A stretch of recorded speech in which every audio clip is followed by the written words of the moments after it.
ভারত পাকিস্তান উভয় দেশ যখন পাল্টাপাল্টি যুদ্ধ জয় আর পরাজয়ের পরিমাপ নিয়ে দাঁড়িপাল্লায় ব্যস্ত, ঠিক তখন চীন করছে অন্য সমীকরণ।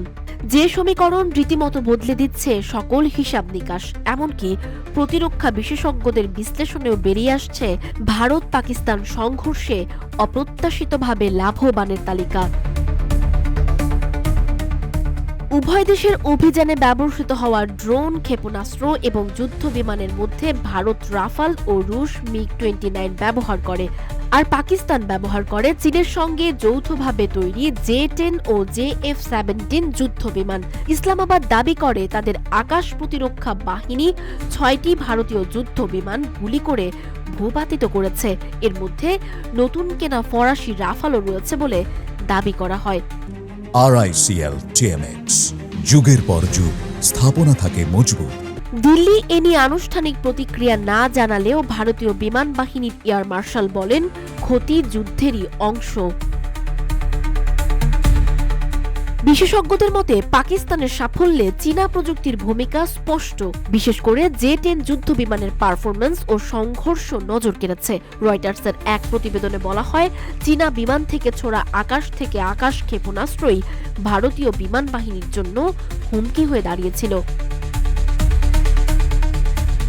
চীনা প্রতিরক্ষা বিশ্লেষক ঝৌ বো ব্রিটিশ সংবাদ মাধ্যমকে বলেন, এই সংঘর্ষ ছিল চীনের অস্ত্র শিল্পের জন্য এক বিশাল বিজ্ঞাপন। যুদ্ধক্ষেত্রে চীনের অস্ত্র প্রথমবারের মতো কার্যকারিতার পরীক্ষা দিতে সক্ষম হয়েছে। এর প্রেক্ষিতে J-10 নির্মাতা প্রতিষ্ঠান এভিক চেংদু এয়ারক্রাফট এর শেয়ারের দাম এক সপ্তাহেই বেড়েছে প্রায় 40%। তবে কিছু বিশ্লেষক সতর্ক করে বলছেন, এখনই চীনের সামরিক প্রযুক্তিকে শ্রেষ্ঠ প্রমাণিত করা ঠিক নয়। লন্ডনের কিংস কলেজের অধ্যাপক ওয়াল্টার ল্যাডউইক বলেন, প্রতিপক্ষের প্রতিরক্ষা ব্যবস্থা সম্পূর্ণ সচল থাকা অবস্থায় ভারতীয় বিমান অভিযান চালিয়েছে। এটি যুদ্ধ জয় নয়, বরং রাজনৈতিক বার্তা দেওয়ার কৌশল।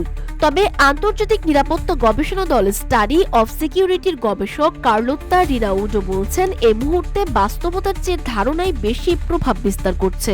সে হিসেবে বিজয়ী চীনই। চীন বর্তমানে পাকিস্তানে প্রায় $5,000 কোটি অবকাঠামো প্রকল্পে বিনিয়োগ করছে। চীন পাকিস্তান অর্থনৈতিক করিডোর বা CPEC দুদেশের মধ্যে প্রতিরক্ষা সম্পর্ক আরও জোরালো করেছে। বিশ্লেষকরা মনে করছেন, ভারত পাকিস্তান সাম্প্রতিক সংঘর্ষে চীন শুধু কৌশলগত নয়, অর্থনৈতিক ও প্রতিরক্ষা দিক থেকেও বৈশ্বিক অস্ত্র বাজারে নিজের পোক্ত অবস্থান তুলে ধরেছে। যুদ্ধক্ষেত্রে সফলতা দাবি না করলেও এই সংঘর্ষে আলোচনার কেন্দ্রবিন্দু হয়ে উঠেছে চীনা অস্ত্র শিল্প। তাই কেউ কেউ বলছেন, যুদ্ধ করল ভারত পাকিস্তান আর জিতল চীন। সাজিদ আফরিন, সোনিয়া, রূপালী বাংলাদেশ।